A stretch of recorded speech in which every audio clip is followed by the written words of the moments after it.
Chale, saca la Carlita entonces. Tran. Pues sí. Pues ya, pues, si yo te conoces, vos reconoces y me decís que y no es debido, vos.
Buenas tardes, disculpen, solo quería ver si me escuchan.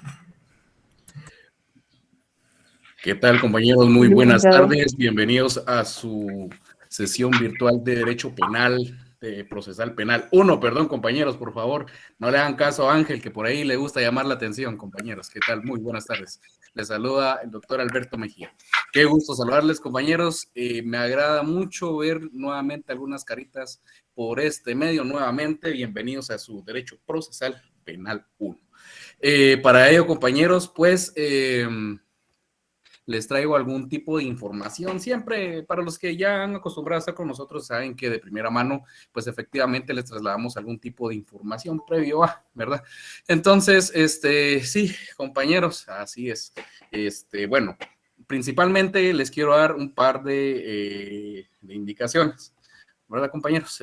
Principalmente es necesario que cada uno de ustedes permanezca durante este semestre dentro del Classroom. Es decir, por favor, no se vayan a estar retirando, no se vayan, hombre. Todavía estamos iniciando como para que ya estén pensando en migrar o irse a otra jornada o cambiarse de sección. No sé cuál sea el motivo.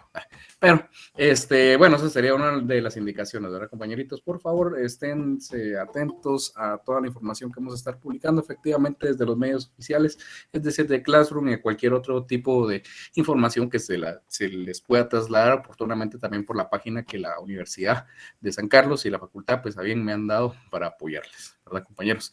Entonces, sí, por ahí nosotros ya sabemos ese mal por ahí, ¿verdad? Entonces, mejor ni mencionarlos porque no sé si ya recibieron clases con él. Bueno, chicos, también oportunamente les quiero comentar, hacer de su conocimiento que todo, en virtud de la situación que actualmente pues nos encontramos en la Universidad de San Carlos, pues saben que no tenemos el acceso al procesamiento de datos. Con ello, para las personas o los alumnos, compañeros que estuvieron con nosotros el semestre pasado, pues ya efectivamente, pues ya tienen sus notas por Classroom, ¿verdad? Entonces, no hay ningún inconveniente, vamos a estar trasladando nuevamente, vamos a estar trasladando las notas también por este medio.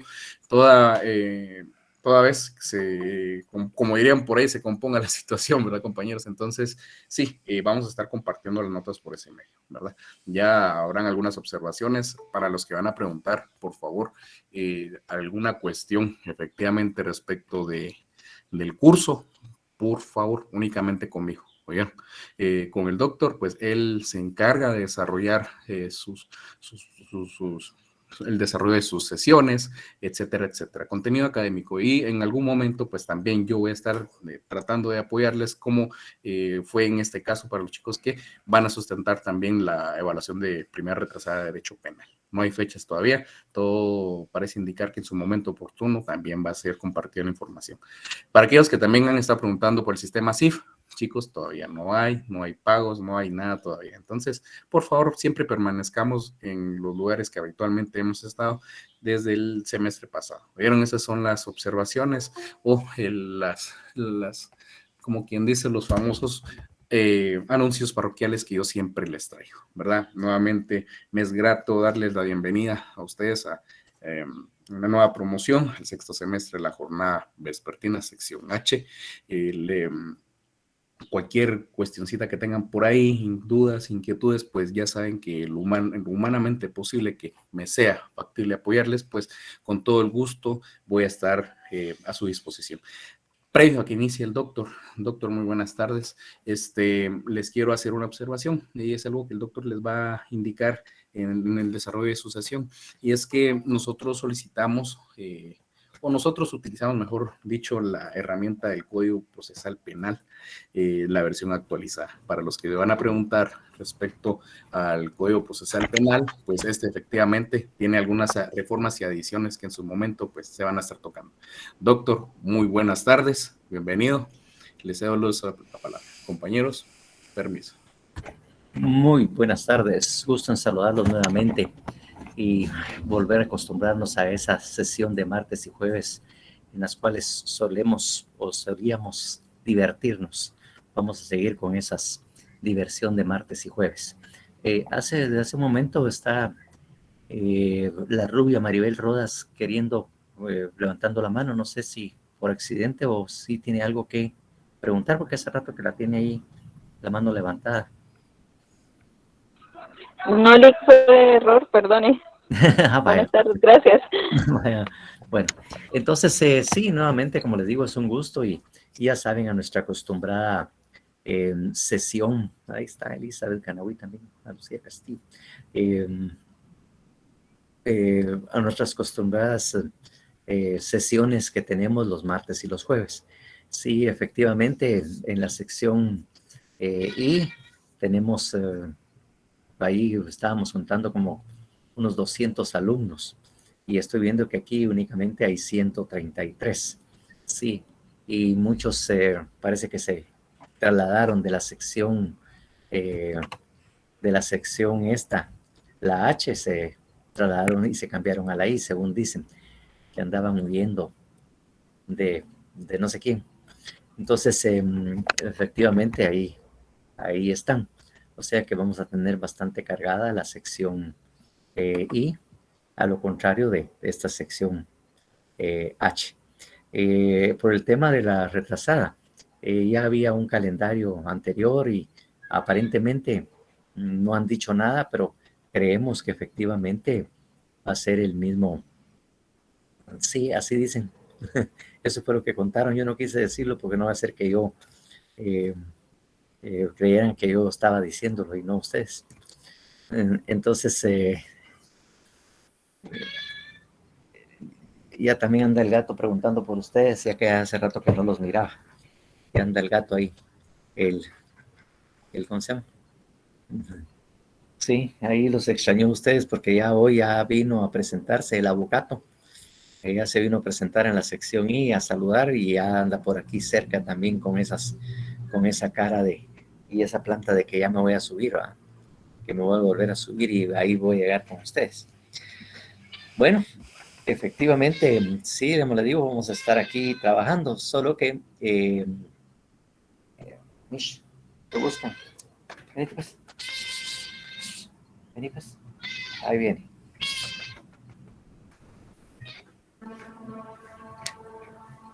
Saluda pues. Saluda a tus compañeros de clase.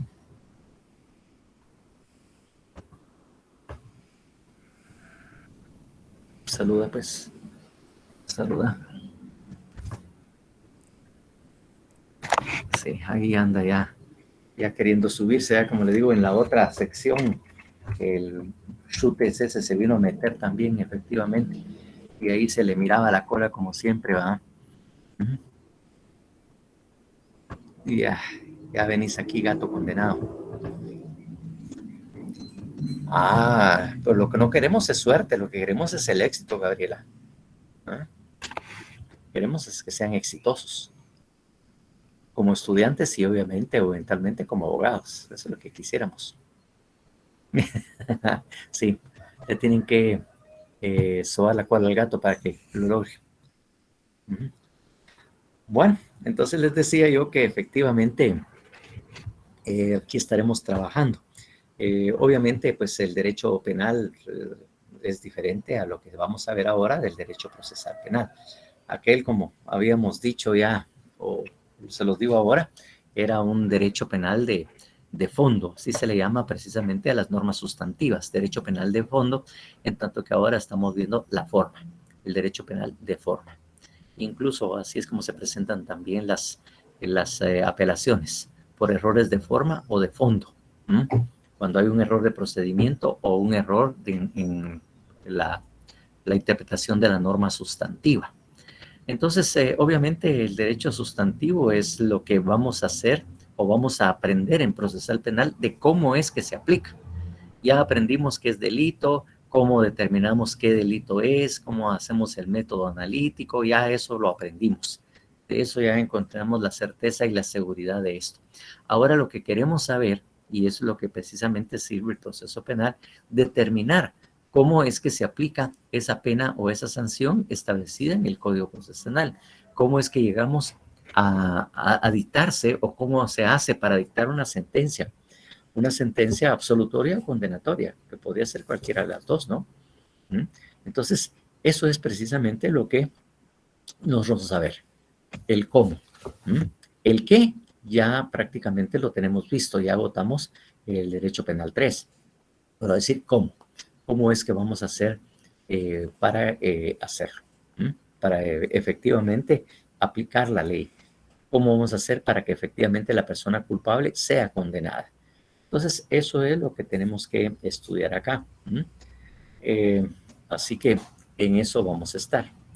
He de decirles que también, yo creo que también la sección, no sé de qué sección eran, obviamente, que como ya tenemos la página abierta de procesal penal en Facebook, así como tuvimos la de derecho penal 3, pues obviamente ya han habido bastantes o varios, no sé si es de esta sección o solo de la sección y que ya están incorporándose precisamente a la página. Como siempre, esa página resulta bastante importante por la información que nosotros trasladamos ahí y obviamente documentos y presentaciones de clase. En procesal penal tenemos bastantes presentaciones, bastante material que debemos subir y con el cual tenemos que desarrollar o desarrollamos la clase. Y material que efectivamente les va a servir eventualmente. Porque recuérdense que siempre ha sido mi posición de que no es solamente que estudien o sepan ustedes para ganar el examen, sino que para contribuir a la formación de ustedes como abogados. Ustedes son los abogados del futuro y por lo tanto tengo que darles las herramientas y darles el conocimiento necesario e indispensable para que sean abogados. Y si son de los mejores abogados, estaré mucho más que satisfecho, ¿verdad? De que eso sea así. Entonces, eso es lo que precisamente nos toca. Como les digo, yo inicié dando clases únicamente de derecho penal sustantivo, pero en ese momento se dio precisamente el cambio del modelo del sistema procesal que nosotros estábamos siguiendo. Tenemos ahora un modelo de gestión por audiencias, ¿verdad? Un modelo de gestión por audiencias. Y tenemos un modelo de código procesal penal que se le denomina el modelo de código procesal penal, de código procesal para Iberoamérica. Es decir, sucedió algo. Nosotros fuimos el primer país que prácticamente que aprobó el código procesal penal que tenemos ahora.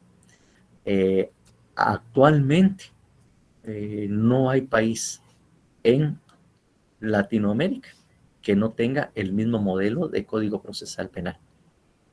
Claro, habrán alguna que otra modificación que se le hace precisamente por sus antecedentes por sus aspectos sociales y todo, que tiene mucho, cosas que hicieron algunos cambios. Pero básicamente en toda Latinoamérica tenemos el mismo modelo de Código Procesal Penal. ¿Mm? O sea, utilizando el mismo modelo y con algunos cambios que se le hicieron, modificaciones, lo tienen en todos lados. Toda Centroamérica tiene ese mismo modelo de Código Procesal Penal. Sudamérica también. Estamos hablando de Chile, Uruguay, Paraguay, Argentina, Brasil también tiene un modelo, ya lo tenía bastante cerca a lo que era el modelo este, pero Brasil también ya lo incorporó precisamente al modelo. O sea que tenemos prácticamente el mismo Código Procesal Penal con algunas variantes, obviamente.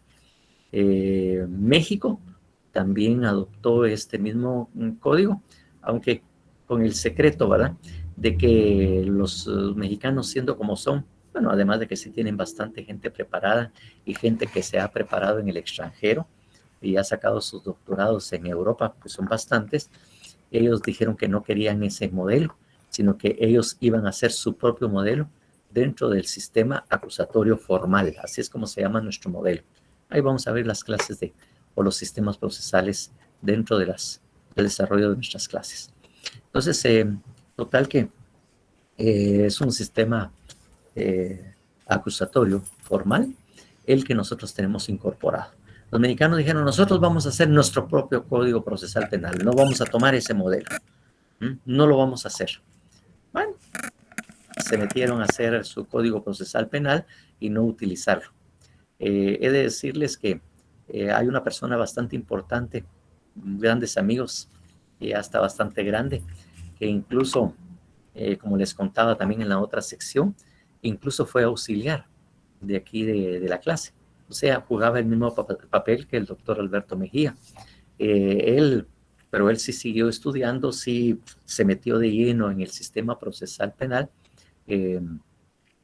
Total que por los mismos conectes que tendría con el Instituto de Ciencias Penales Comparadas, él se fue a Sudamérica y allá trabajó en Argentina con un instituto también, y posteriormente, como ya teníamos la experiencia del Código Procesal Penal guatemalteco, él fue un asesor o consultor de los cambios procesales que se hicieron en varios países de Sudamérica. El primero de ellos fue que él estuvo trabajando para Paraguay, y dentro de ese sistema él fue uno de los que promovió precisamente el cambio de Código Procesal Penal. Entonces, bueno, estuvo también en República Dominicana, porque también República Dominicana tiene el mismo Código Procesal Penal. Me parece que República Dominicana también lo adoptó. Entonces, hay varios países en donde él fue consultor, precisamente para el cambio. Pues precisamente, Miguel Ángel Urbina también se fue a México y también lo tomaron como consultor. Claro, ellos hicieron su propio código, pero cuando ustedes miran y ven el código procesal o el código de procedimientos penales, de procedimientos de México, que incluso lo unieron, porque también lo unieron con como es un estado federal, también el federal, resulta que ustedes lo ven y casi es como ver el mismo código procesal que nosotros tenemos, con cambios, ¿verdad? Porque ellos lo querían hacer totalmente distinto. Tiene cosas distintas, quiera que no, pero básicamente es el mismo modelo. Y es más, tuvieron el mismo consultor que trabajó precisamente para cambiar el Código Procesal Penal, y que tuvieran un modelo, un sistema también, así por oral, y que incluso se parece. O sea, tenemos prácticamente casi lo mismo, aunque los mexicanos son diferentes. No hay que decirles que tienen el mismo modelo, el modelo iberoamericano. España también lo quería adoptar, no lo logró, porque allá en Europa tienen muy fuerte el sistema mixto francés. El sistema mixto francés, que también ya sufrió algunas modificaciones, que es lo que se maneja bastante en Europa, el sistema mixto francés. Entonces, ahí lo trabajaron también, pero no lograron hacer el cambio total, aunque sí algunos aspectos sí lo incorporaron precisamente a su Código Procesal Penal. He de decirles también que a pesar de que tenemos prácticamente un Código Penal similar o igual, podríamos decirle, a todo Latinoamérica, Cuando ustedes miran los juicios orales en el sistema anglosajón, Inglaterra o Estados Unidos, ustedes también parecen que están viendo los mismos procedimientos o la misma forma que nosotros tenemos. He de agregar esto. ¿Por qué somos muy importantes y resaltamos? Porque fuimos el primer país de Iberoamérica que adoptó ese Código Procesal Penal. Fuimos los primeros. Y fíjense que aquí en la Universidad de San Carlos, en la Facultad de Derecho, fuimos los que promovimos precisamente el Código Procesal Penal, ese nuevo Código Procesal, que hubo bastante oposición. No crean que fue fácil, pues. Incluso la entrada de vigencia se tardó un poco más de lo establecido en la normativa, porque hubieron acciones de amparo, inconstitucionalidad y un montón de acciones para evitar que entrara en vigencia el Código Procesal Penal. Entonces, pero nosotros aquí en la facultad, incluso lo promovimos con los estudiantes, dábamos ya pláticas sobre el sistema para prepararnos para el cambio y todo. Y tan fue así que cuando ya se hizo el cambio, incluso tuve la fortuna de ir a varios países a dar pláticas sobre el sistema procesal que se había adoptado en Guatemala como modelo del modelo del Código Procesal para Iberoamérica, en el cual era eminentemente oral. Y como le digo, muy parecido a los sistemas anglosajones, excepto el tema de que aquí no hay jurado. No existe el jurado. La participación ciudadana que tiene el sistema anglosajón es que los ciudadanos son los que tienen la decisión. Ellos son los que determinan si la persona es culpable o inocente. Y el juez lo que hace es imponer la pena. Entonces, esa es la participación ciudadana en lo que se llama el juicio oral penal. En otros países, por ejemplo, que tuve la experiencia de estar, ustedes saben por información, en Suecia, resulta algo muy, muy, muy especial. En Suecia, porque también fuimos a ver juicios orales en Suecia, resulta que allá, fíjense ustedes, solo hay un juez abogado. El juez lego, imagínense ustedes, es el abogado, el que preside el tribunal. Los otros dos abogados son ciudadanos. No existe un sistema de juicio por jurados, pero ahí está la participación ciudadana cuando hay dos personas legos, que le decimos nosotros, no de aquellos juguetitos, que no son información jurídica, pero que son electos para participar como jueces en los tribunales de sentencia. Y así es como precisamente hay participación ciudadana en el proceso. No incorporaron el juicio por jurado, que son los ciudadanos los que determinan o juzgan a sus pares, sino es precisamente el juez. Y ahí hay dos. Y han habido casos muy especiales, muy importantes, en que, y hay unos significativos, pocos casos, en que la decisión de los jueces no abogados es la que ha prevalecido en el proceso. Y son los que prácticamente han determinado la culpabilidad y la condena para personas o los han declarado inocentes. Aun y cuando el abogado, el juez presidente, con la experiencia que tiene, les trata de decir, no, miren, que fíjense que tal cosa, pero ellos como ciudadanos no están convencidos del proceso y ellos, si hay dos votos, obviamente por mayoría gana la decisión. Entonces ya le digo, estuve en Centroamérica, estuve en Costa Rica, estuve en Argentina, estuve en Paraguay también dando pláticas sobre el nuevo Código Procesal Penal, precisamente que teníamos en Guatemala. Y como le digo, producto de ese movimiento que tuvimos y que yo solo daba derecho penal sustantivo, es que estábamos viendo de que el Código Procesal Penal fue aprobado, al final fue que, doctor Alberto Mejía, en el 94 fue, ¿ah? Sí, Doc, lo que estábamos comentando, efectivamente, que tiene su preponderancia el 92 y entra en vigencia a partir del 94, ¿verdad? Exactamente. ¿Por qué? Porque cuando entra en vigencia se empiezan a oponer, a presentar amparos, y pasó 2 años, por eso se retrasó la entrada en vigencia. Supuestamente en el 92 era que iba a estar vigente ese código, pero no se logró precisamente por todas las oposiciones o impugnaciones que hubo para el Código Procesal Penal. Y fue hasta el 94 que ya entró en vigencia. Entonces ya le digo, en esa época, su servidor, que trabajaba para la Oficina de Derechos Humanos del Arzobispado, pues ya empezábamos a trabajar con este nuevo código y todo. Y resultó que en el caso Alioto, yo fui el abogado acusador del caso Alioto. Y fui acusador porque en la Oficina de Derechos Humanos participamos, porque se habían violentado derechos humanos, derechos a la manifestación, en el cual nos daba el espacio para poder participar como querellantes adhesivos. Y a los querellantes, o sea, los agraviados, que eran los papás de del estudiante Alioto, pues la universidad les prestó el apoyo y les contrató y les puso a su disposición abogados. Lamentablemente por lo nuevo del código, cometieron un par de errores y que se tenían que hacer y no lo hicieron. De esa cuenta, pues a la universidad no le quitaron prácticamente ya no pudieron participar porque habían declarado el abandono por parte de ellos por no conocer el proceso penal o el procedimiento.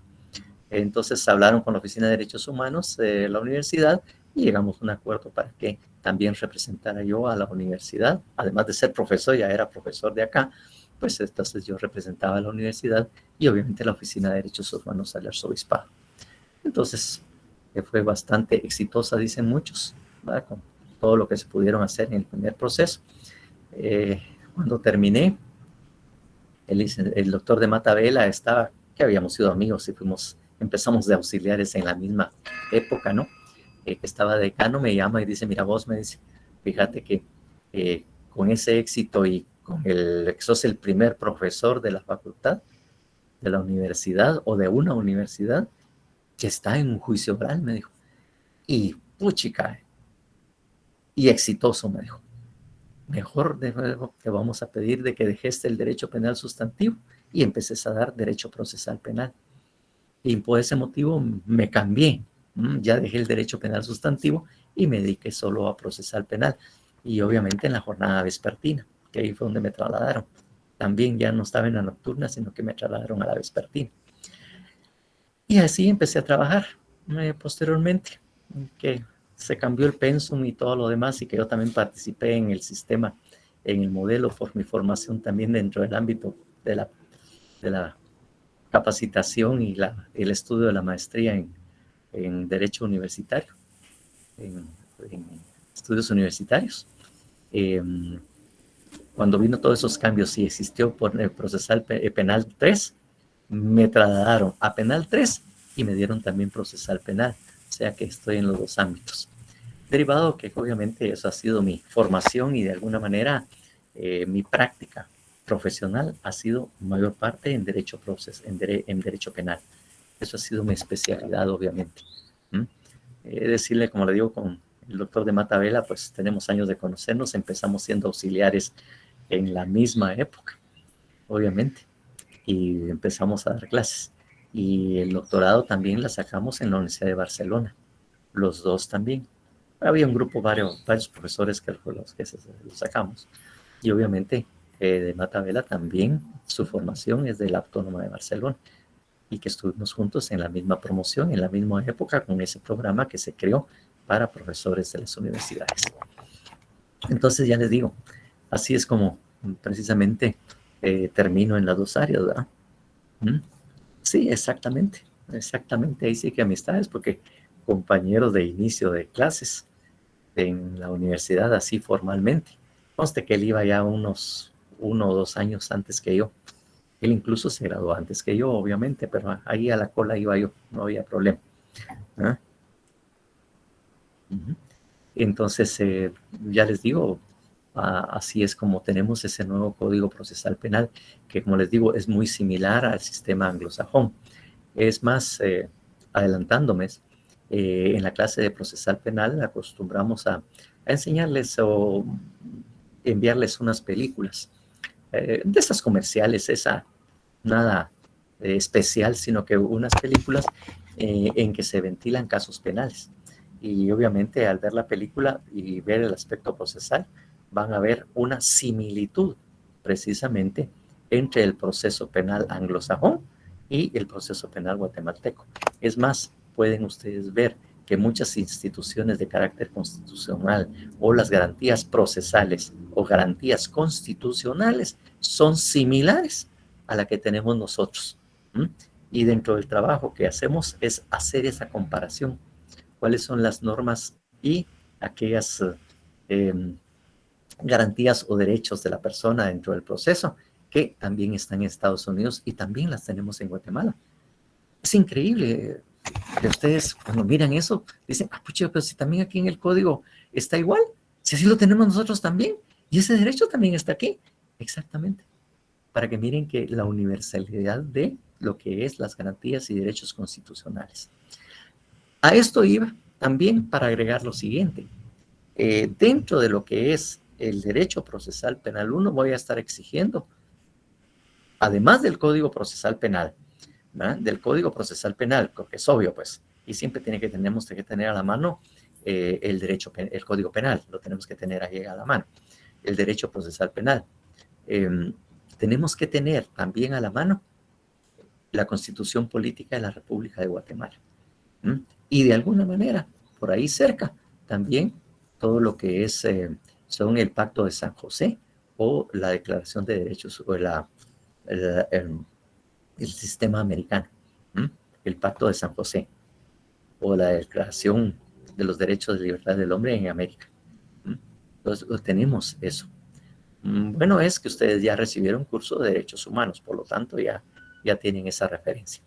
Porque para manejar y entrarle al derecho penal, al derecho procesal penal, tienen que manejar eso. Derechos humanos, Constitución Política de la República Penal, Constitución Política de la República de Guatemala, el Código Procesal Penal. Tienen que tener un buen manejo. Y eso nos obliga a que en una primera parte, cuando vemos las garantías procesales que están en los primeros 23 artículos del Código Procesal Penal, son fundamentadas en los derechos humanos o los derechos o garantías constitucionales de la Constitución. O sea que prácticamente el Código Procesal Penal en esos primeros artículos desarrolla normas de carácter constitucional contenidas en esos primeros 43, 44 artículos de la Constitución Política.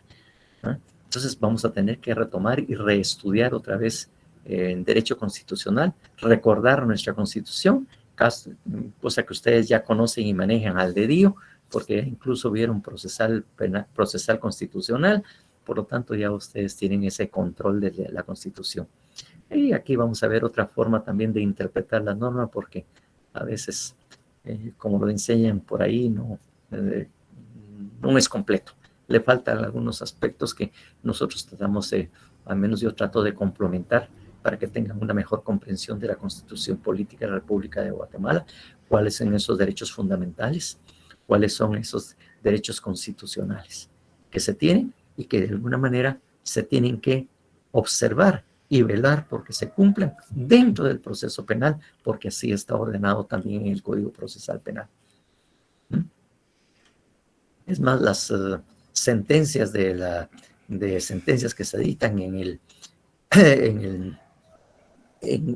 se dictan en el proceso penal, disculpen, en el proceso penal también de alguna manera tienen fundamentación, al ver la sentencia, fundamentación en derechos humanos, en el Pacto de San José o la Declaración Americana sobre las libertades del hombre, las libertades individuales, y obviamente también tienen fundamento constitucional y tienen ahí, porque tienen una sección donde establecen todas estas fundamentaciones.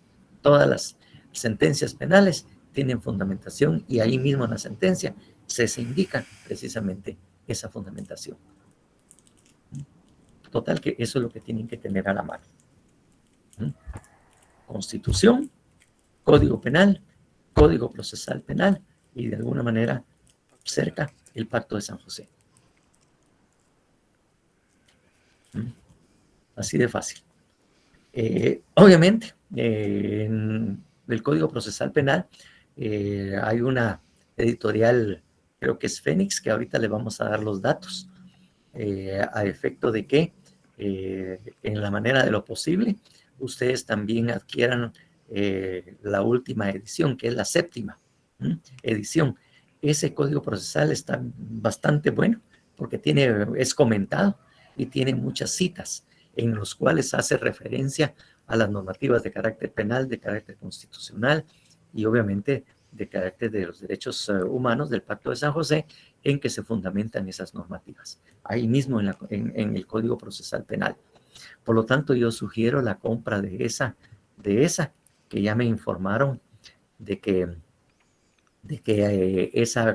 ese Código Procesal Penal incluso lo venden a la entrada por periférico, en una como carpa que ahí está Janet, ¿cuál es el nombre? Ivette, doctor, fíjese que es con Janet. Ella se encuentra del lado de la entrada periférico, a un costado. Aparentemente tiene como una carpa color roja o blanca, si no estoy mal, ¿verdad, compañeros? Entonces, para los que deseen, tenemos entendido que puedan adquirir este texto o este código, perdón, pues ustedes se van a poder percatar efectivamente que está actualizado con las adiciones que se le hicieron al Código Procesal Penal, ¿verdad? Desde el 491 bis en adelante, pues ya ustedes sabrán que tienen un código actualizado. Nosotros con el doctor siempre recomendamos utilizar el de editorial Fénix, perdón, que es muy bueno, ¿verdad? Pero yo pregunté directamente con ellos, a mí me dijeron que todavía no lo tienen ahí con ellos. Tal vez Janet lo tenga, ¿verdad? Entonces con ella se podrían abocar, ¿verdad? Lamentablemente yo sí les quiero comentar que yo no tengo el número, no pude tomarlo en la sección anterior, pero vamos a preguntar si amablemente lo pueden compartir, ¿verdad? Y así se los trasladamos oportunamente. Eso sería, doctor. Pues sí, efectivamente yo sí la tengo por ahí, no en Facebook, pero sí la tenía ahí en Message. Ahí lo tenía precisamente la vez pasada que estuvimos comunicándonos con él. Incluso la vez pasada, hasta habló de posibilidad de servicio a domicilio. Este Código Procesal Penal, aunque en la anterior clase pues hubo un alumno que dice que a ella se lo compró, él compró ese Código Procesal Penal ahí en esa carpita que tenía a la entrada, y que sí, ese fue el que él adquirió y es el cual yo estoy sugiriendo. El costo, según él, sí es un poco alto, por lo que veo, pero ya le digo, vale la pena invertir precisamente en su formación. Sí, 240 es lo que nos dijo que él había pagado por el Código Procesal ese. Por lo digo, tiene bastantes comentarios, tiene cuestiones adicionales que obviamente resultan muy útiles. No solo útil para la clase, sino eventualmente útil para su privado, y ya en su ejercicio privado, en su ejercicio profesional, pues con esas referencias que tiene el código va a ser bastante importante, aunque ya varios hicieron caras. En la otra sección hicieron lo mismo, y algunos dijeron se estaban despidiendo, si compraban ese libro, se despedían de su, ¿cómo se llama? Se despedían de su bono 14. Me parece que esa última edición es de este año, me parece, porque ya tenía bastantes reformas el Código Procesal Penal. No sé si ya lo tenga, pero no creo que lo tenga en este caso, pues, pero obviamente sí tienen todas las reformas o las últimas reformas que se tienen. Hay una reforma que no hace mucho que salió, que es la aceptación de cargos. No sé si ya el Código Procesal Penal ese lo tenga. Dudo un poco de que la aceptación de cargos, que le han hecho bastante bulla por los medios de comunicación social, pues ya lo tenga. Pero algunos decían que sí, pero eso tendría que ver. Yo también, al igual que usted, voy a tener que gastar mi dinerito e ir a comprar, a ver si me alcanza. Estoy pensando pedir una colecta a cada uno de ustedes con la cantidad de estudiantes que hay, 134 y 200 de A. Tal vez un quetzalito voy a pedirles a cada uno de ustedes para ver que yo pueda comprar mi ofrenda. Entonces, para poder, ¿verdad? Ana Rebeca, desde el año pasado es. Ajá. Es la séptima, no sé si el que tiene usted es la séptima edición. Doctor, buenas tardes, gusto en Muy buenas saludarle. tardes. Ana Rebeca, gusto. Igualmente, fíjese que yo le preguntaba porque el que yo tengo lo compré en la librería jurídica, entonces a mí me aparece edición actualizada 2021, pero como usted nos estaba indicando, yo quería verificar si me funcionaba para el curso o tenía que realizar la No, no, inversión en sí, el nuevo. sí, sí le sirve. Lo que pasa es que hay algunas cosas que va a tener que incorporarlas usted eventualmente. Muy Mire bien. usted, si usted lo tiene ahí a la mano, Ana Rebeca, si me hace un favor y ver si Dígame. efectivamente, me parece que es la séptima edición, me dijeron que era la última. No sé qué edición tiene ahí. El mío dice decreto número 51-92, Código Procesal Penal Oral, incluyendo sus reformas, Guatemala Centroamérica 2021, edición actualizada, pero no me indica qué Por edición ahí, será. esa parte, por ahí una partecita donde dice qué edición es.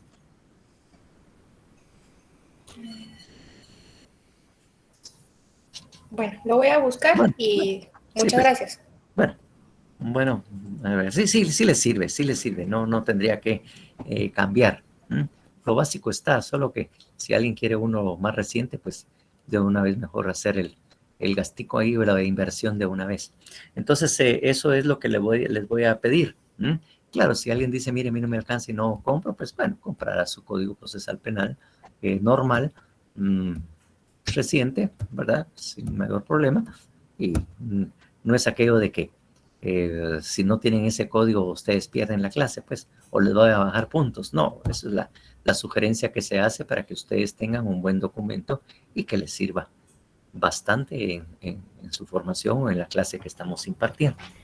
Entonces, eso es, ¿no? Eso es lo que les iba a pedir. Obviamente, como les decía yo, la página a la cual ya se están adhiriendo, ahí vamos a subir, como hicimos también en Penal 3, materiales. Ahora sí tenemos, como le digo, bastantes presentaciones y materiales que subir. Incluso uno de los primeros documentos que vamos a subir o que les van a indicar es un libro que tengo aquí en físico, pero está en PDF, que ya tiene, Alberto ya tiene la información y que obviamente lo va a subir para que nos sirva. El librito es que dice algunas consideraciones sobre la víctima en el proceso penal guatemalteco. Así es como se llama el documento. ¿Mm? Entonces, ese documento, como les digo, fue en el 2017 que lo sacaron, pero hay algunas capítulos de estos libros que nos pueden servir bastante. Así de entrada, pensemos en el capítulo 3, pero también el 2 y el 4, el 2 y algunos aspectos del 4 van a ser muy útiles para como documento de referencia para la clase. Entonces, eso se los vamos a subir, eso va a ser uno de los primeros documentos, porque el capítulo 3 es sobre lo que de alguna manera se va a desarrollar el contenido en estas primeras clases, ¿verdad? Entonces, eso se va a subir. Como les decía yo, presentaciones sobre axiomas y un montón de aspectos del proceso penal están contenidos precisamente en los materiales que vamos a estar subiendo. Entonces es importante eso. Otra cosa, sí. Como les digo, también nosotros les vamos a pasar los links para que unas películas que ustedes pueden buscar y leer para hacer estudios comparativos. El libro que les mostré es algunas consideraciones sobre la víctima en el proceso penal guatemalteco. Algunas consideraciones sobre la víctima en el proceso penal guatemalteco.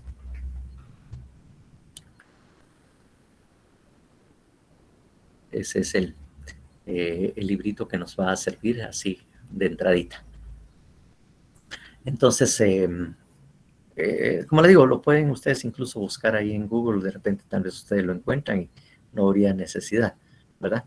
no habría necesidad de que se lo subiéramos, pero nosotros de todas maneras lo vamos a subir ahí en la página del Facebook que tenemos y que estamos recién estrenando y que ustedes están incorporando.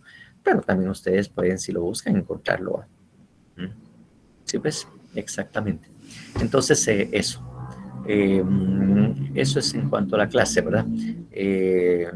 Bueno, la clase, pues ya ustedes saben más o menos qué comparto, pero no es igual que derecho penal sustantivo, sino que es derecho procesal penal.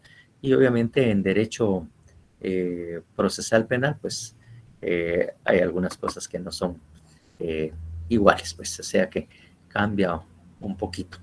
Entonces, eso es lo que estaremos trabajando.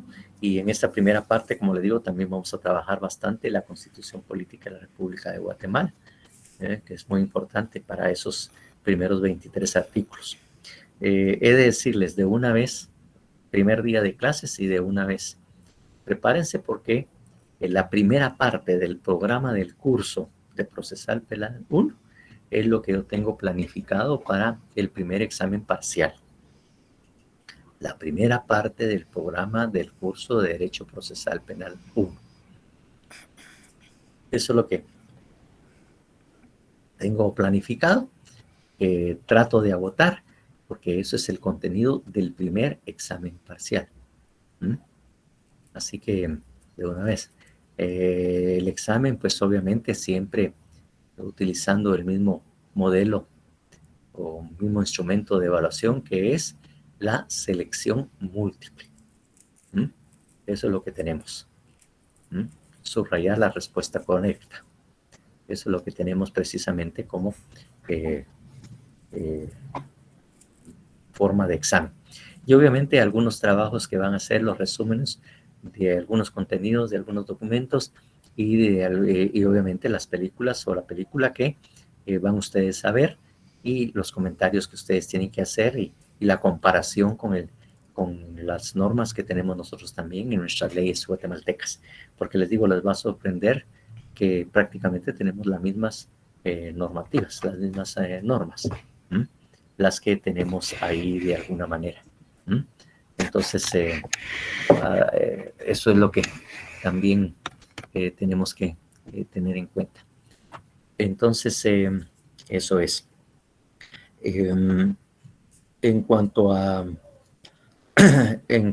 esto, les digo yo, en cuanto a este curso, como digo que cambia un poco, porque aquí vamos a tratar de establecer cómo está establecido el procedimiento o cómo son los procedimientos o el debido proceso que debemos observar en el sistema procesal guatemalteco. Entonces ahí vamos a ver todo lo relativo a lo que es el proceso penal. Que como les digo, el procesal penal 2 no es nada igual y prácticamente no es continuación. Se supone que nosotros tenemos que ver, y ojalá que el tiempo nos alcance, siempre con las clases que tenemos a veces extraordinarias que ustedes me hacen el favor de recibir algunos sábados y todo, para avanzar y agotar los contenidos necesariamente que tienen que ser evaluados. Entonces nosotros vamos a estar ahí completando, que prácticamente tenemos que ver o desarrollar prácticamente todo el Código Procesal Penal. Porque en Penal Procesal Penal 2 ya solo miran ustedes la parte práctica. ¿Qué es lo que tienen que hacer en las audiencias? ¿Qué es lo que tienen que presentar? ¿Qué es lo que se hace? ¿Verdad? Entonces ahí es donde ustedes ya tienen simplemente aplicar lo que ustedes supuestamente debieron haber aprendido en Procesal Penal 1. Allá, no, como le digo, se van a ver algunas normas, pero allá, ¿qué es lo que tienen que hacer ustedes en las audiencias? Por eso es que se le llama procesal penal práctico. Entonces, eso es en todo. Y obviamente van a notar ustedes que prácticamente este sistema procesal o el código procesal se sale de una vez de lo normal o de lo común y corriente que es. Usualmente, todas las otras áreas son el sistema es escrito. Aquí es el único que lo tenemos oral. Ya hay intentos, ya hay un proyecto de código procesal civil para también incorporarlo a la oralidad. he de decirles que, por ejemplo, en el sistema anglosajón, tanto lo civil, lo laboral y todo se mira en un sistema oral, igual como nosotros lo hacemos. Ya existe, y desde hace años que existe, el proyecto para modificar el procesal civil, para también oralizarlo, o que sea similar a lo que hacemos nosotros en penal. No se ha logrado hacer el cambio, un poco de desidia de los congresistas que no han tomado en cuenta, a pesar de que ya hubo discusiones, ya hubo reuniones y todo, y haciendo las modificaciones y los cambios a partir de las reuniones que se han tenido para modificar el Código Procesal Civil, pero no se ha logrado. No se ha logrado absolutamente esos cambios necesarios o importantes a lo que es el sistema procesal penal guatemalteco. De tal cuenta que resulta que el Código Procesal Penal es la excepción a la regla general, al modelo procesal que se tiene en todas las demás áreas. Solo nosotros lo tenemos en este modelo, en esta forma. Como le digo, es un sistema acusatorio formal. Formal es lo que nosotros tenemos precisamente dentro del Código Procesal Penal, pero ya recibiremos la clase y enviaré los documentos que obviamente tienen o desarrollan ese contenido de la clase que son los sistemas procesales. Obviamente, como les dije ya, el proceso penal es la excepción. Incluso ustedes podrán ver en algunas normas de lo que es algunas normas de la ley de organismo judicial, siempre hacen esa salvedad. Dice, excepto en el Código Procesal Penal, que el código regula el procedimiento tiene establecido. O sea, siempre excepción.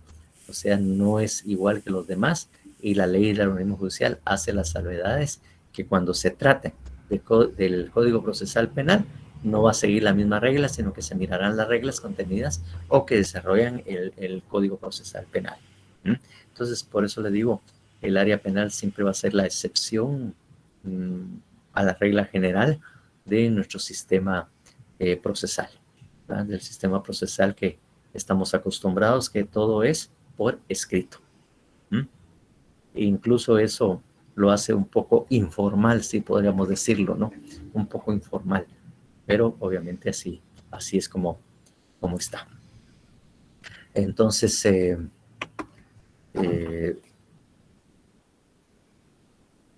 obviamente, vamos a establecer, como le digo, ustedes por suerte ya tuvieron teoría general del proceso. Entonces, algunos aspectos de teoría general del proceso lo vamos a repetir o vamos a establecerlos. Así como también vamos prácticamente a retomar el tema o lo que ustedes ya aprendieron en Derecho Constitucional, y vamos a ver también algunos otros aspectos y otras interpretaciones que no le hicieron en el curso respectivo. Lo hicieron muy cuadradito, muy formalito, entonces aquí cuando lo utilicemos, pues vamos a hacer esos otros cambios que nosotros tenemos que hacerle a esto. Entonces, no sé si hay otra información que me faltó darles. No sé, Alberto Mejía, ¿se recordará a ustedes? Sí, doctor, tal vez, no sé si les ha mencionado la parte cómo es que desarrollamos nosotros las evaluaciones, que va a ser de forma de selección múltiple. Sí, ya. Mismo, también que nosotros les facilitamos esa posibilidad a todos nuestros compañeros a que puedan utilizar el correo que más se les pueda facilitar, ¿verdad? Para que no puedan perder esa oportunidad de evaluarse con nosotros. En ese sentido, nosotros con el doctor, pues, tratamos de tener esa empatía, porque sabemos que actualmente, pues, todavía sigue dándose la situación que Google banea las cuentas, y entonces nosotros somos bastante complicados, compañeros, ya lo saben ustedes. Entonces, eso sería, pues, prácticamente los temitas, ¿verdad? No veo mayor información. Bueno, esa es la información. En cuanto a una cuestión de fondo, obviamente ustedes también han oído de que, o han oído, no sé, si han tenido la oportunidad, ahora se ha mencionado un poco menos, en el tema que dicen algunos que los derechos humanos es el derecho de los delincuentes, que solo se le aplica, solo es para proteger a los criminales y delincuentes, lo cual no es cierto, y ustedes cuando reciban el curso van a ver que efectivamente sí hay necesidad de proteger al ciudadano que se enfrenta a un proceso penal, toda vez que hay una desigualdad en las condiciones de las partes que se enfrentan en un proceso penal.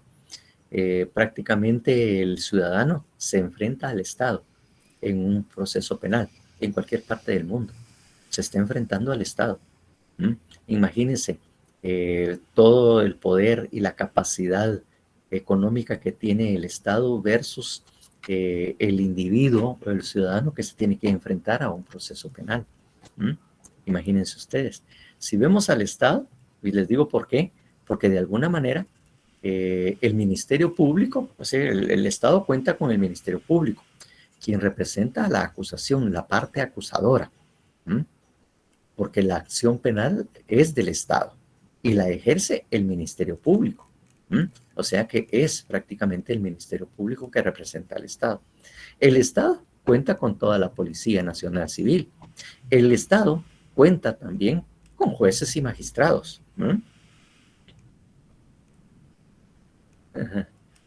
A Caro Quintero. Es que se pidió la extradición precisamente de Quintero. Ese fue un caso incluso que nosotros analizamos prácticamente cuando sucedió el tema de Camarena y cómo efectivamente había sido ejecutado este agente de la DEA, cuando la DEA empezaba a operar en Latinoamérica. Exactamente, empezaba a operar. En Guatemala también hay representantes de la DEA. Incluso hay un representante general para toda Centroamérica y trabajan a través de la embajada norteamericana, que ellos investigan, realizan algunas acciones, piden algunas acciones y todo en materia de narcotráfico. Y es un caso bastante interesante el de Camarena, Kiki Camarena. Entonces, obviamente. Entonces, ya llegó don Alan Cosío por ahí. Entonces, efectivamente, como les digo, tenemos que tener esa importancia. Es el Estado, ¿verdad? Sí, nuevamente lo capturaron porque se había fugado a Quintero, se había fugado de la cárcel.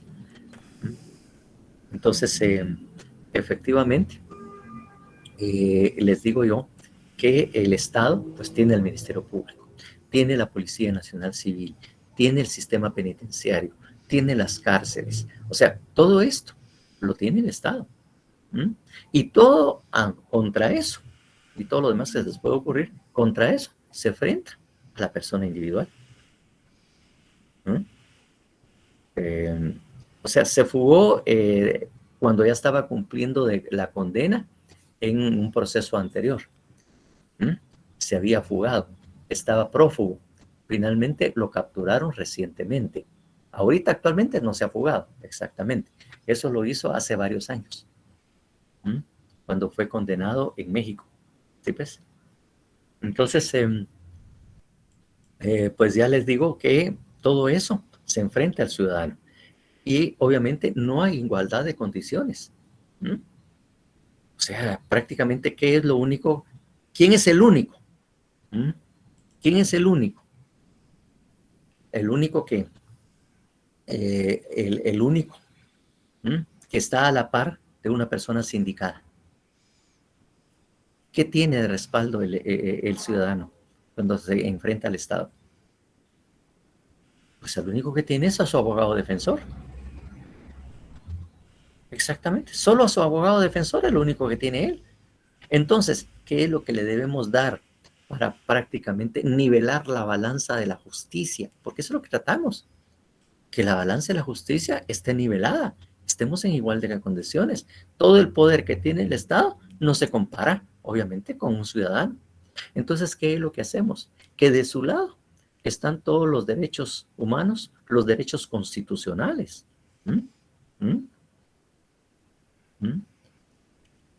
Exactamente, todos le vuelven la espalda precisamente al acusado y todos lo condenan precisamente sin necesidad de juicio.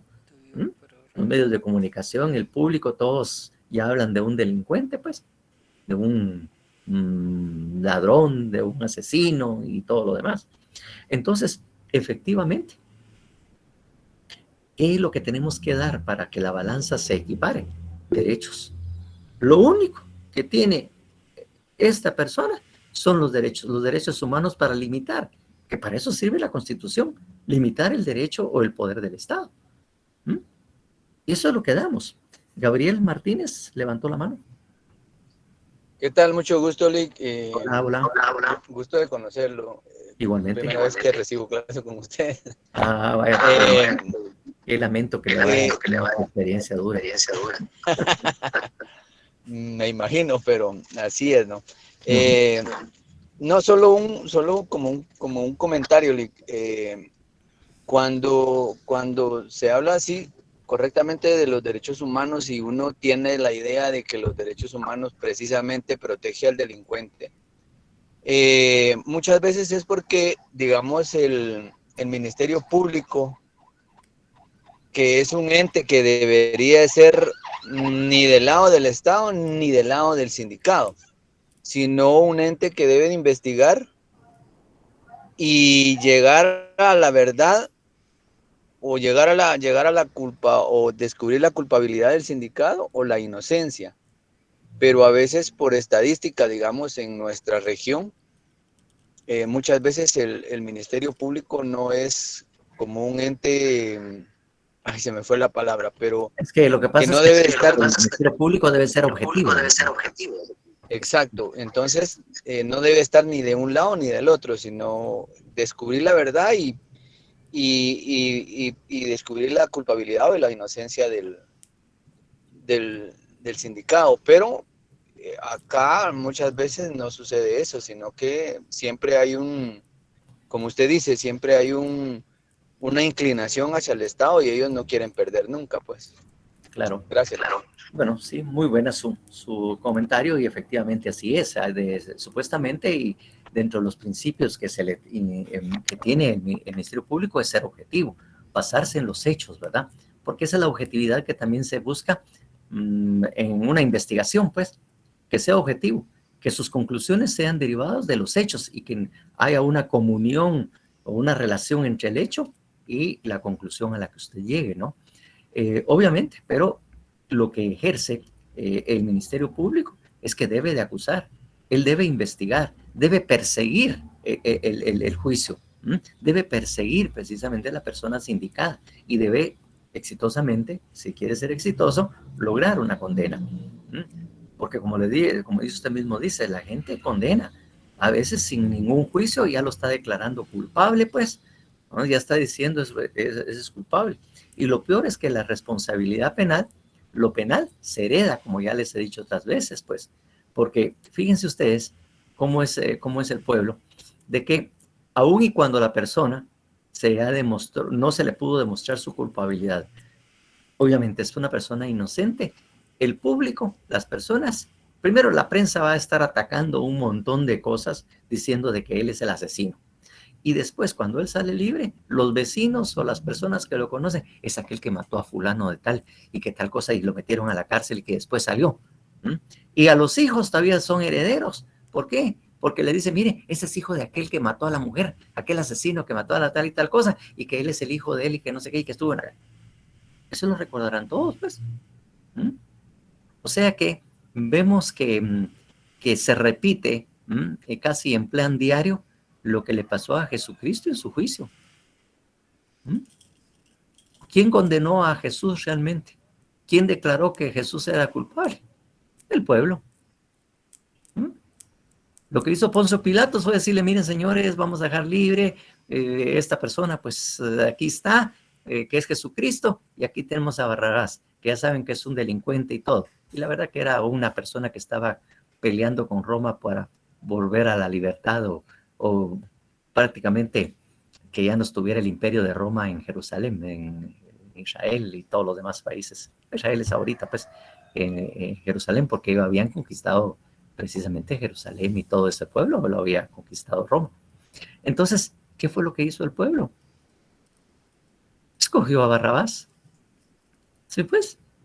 Y realmente, recuérdense ustedes que cuando fue el juicio, porque es muy importante, no solo el aspecto religioso, sino el aspecto del juicio, cómo se ventiló, porque ese es un sistema acusatorio, cómo se ventiló el juicio.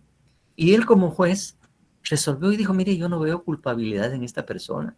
Yo no veo ni siquiera un caso que se someta a consideración de Roma, de yo como gobernador. Ese es un problema que no me atañe. Eso resuélvanlo ustedes, que es un conflicto de dioses, que él dijo que era el rey, que no sé qué. Eso no lo sabemos nosotros y no hay un riesgo para Roma.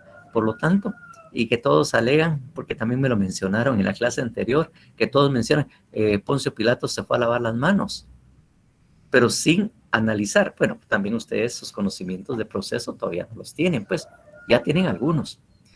El lavarse las manos en ese momento, Poncio Pilatos, es porque él estaba alegando incompetencia para conocer ese caso. Yo no soy competente para conocer este caso. No es de mi competencia con resolver este conflicto. Eso resuélvanle ustedes. Para eso tienen ustedes el Sanedrín, que es el que resuelve estos conflictos. Por lo tanto, en esa culpabilidad yo me lavo las manos. No quiero saber nada, no quiero acusar nada, porque no hay caso para mí. No hay nada que importe para mí. Pero de todas maneras, para que ustedes estén contentos, le vamos a dar una maqueada, lo vamos a azotar, le vamos a golpear y toda la cuestión para ya todo golpeado, para que miren que hicimos algo. Ahí se los devuelvo y a ustedes háganlo. Pues. ¡Pum! No. Bueno, pues. Y después fue una decisión política, porque también han de tomar en cuenta el derecho procesal penal, el proceso penal es político. La injerencia política en las decisiones de los jueces es muy fuerte. La opinión pública muy fuerte en materia penal. En materia civil a ninguno le importa. Materia laboral tampoco. Administrativo. ¿Qué sí les interesa? Lo penal. Entonces muchas veces la decisión es política. Y nosotros tenemos un dicho. Entre más alta sea la corte que deba resolver, más política va a ser su decisión. Ojo, tomen en cuenta. Es real. Entonces,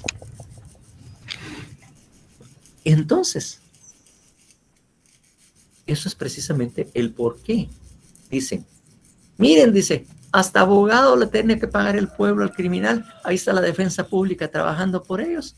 Pues también, si no lo han estudiado bien, y Gabriel tal vez, no sé si ya lo analizó de esta manera, el Ministerio Público, sus abogados, auxiliares, fiscales y todo, son los abogados que representan los derechos del agraviado, del afectado, de la víctima del proceso.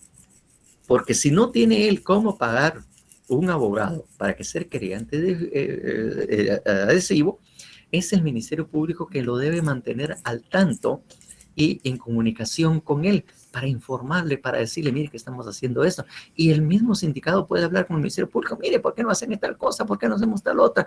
Entonces, prácticamente, tiene también su abogado defensor, tiene su abogado precisamente pagado por el Estado, que ninguno lo mira de esa manera. Yo sí lo he estudiado y lo he analizado y veo que el Ministerio Público debe ser el abogado pagado por el Estado para garantizarle los derechos al agraviado del sindicato, que están en igualdad de condiciones, deben de estar en igualdad de condiciones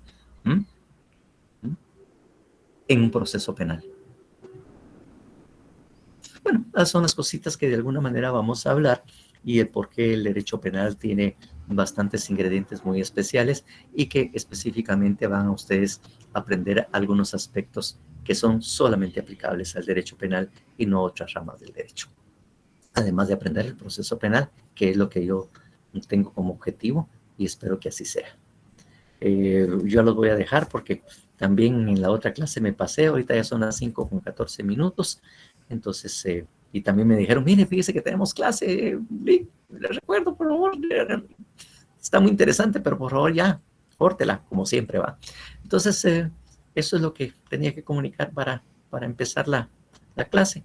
Empezamos el día jueves con un poco más de seriedad y formalidad dentro de los aspectos que ya desarrollan el programa. Muchísimas gracias por su atención, por su paciencia y nos estaremos viendo el jueves. Feliz tarde, Gracias. licenciado. Feliz tarde, licenciado. Pase buena tarde. Gracias, licenciado. Feliz tarde. Se cuida. Feliz tarde, licenciado. Buenas tardes. Feliz tarde, doctor. Feliz tarde, Eli. Y la cosa, la psicóloga de la Oficina de Atención a la Víctima todavía estará con nosotros o se pasó a la otra sección. A ver si continúo. Vamos a ver si continúa. Bueno, vamos a ver si está en la otra sección, porque de eso sí no me acordaba. Sí, pues sí. Feliz Yo tarde, creo que, doctor. Sí, buenas tardes. sí, yo creo que abandonó la nave. Bueno, pues, Se le complicó de repente un asuntivo por ahí. sí, pues, vaya, pues. Sí, pues. Bueno, pues entonces nos estamos viendo. Muchísimas gracias por su apoyo, Alberto. Sí, pues, Doc, ahí estamos entonces a la orden. Ahí seguimos platicando. Solo antes de retirarse, le quiero mostrar algo para que lo tome en consideración por ahí. Bueno. No sé si por ahí lo puede ver. ¿Quién? ¿Usted? Sí, hombre. La gran chicha. Sí, fíjese, entonces Entonces, ahí hay andamos. que resguardar, por lo menos. Sí, hombre, ahí están diciendo que aquí y allá, pero bueno, ahí sí que hay que seguirle echando ganas, ¿no? No hay de otra. Sí, pues. Sí, pues, ajá. Va, pues, cuídese. Entonces, usted mejor que nadie sabe cómo cuidarse eso. ¿Qué debe hacer? Y si no, Bueno, también seguir las instrucciones. exactamente. Bueno, pues ahí nos seguimos platicando.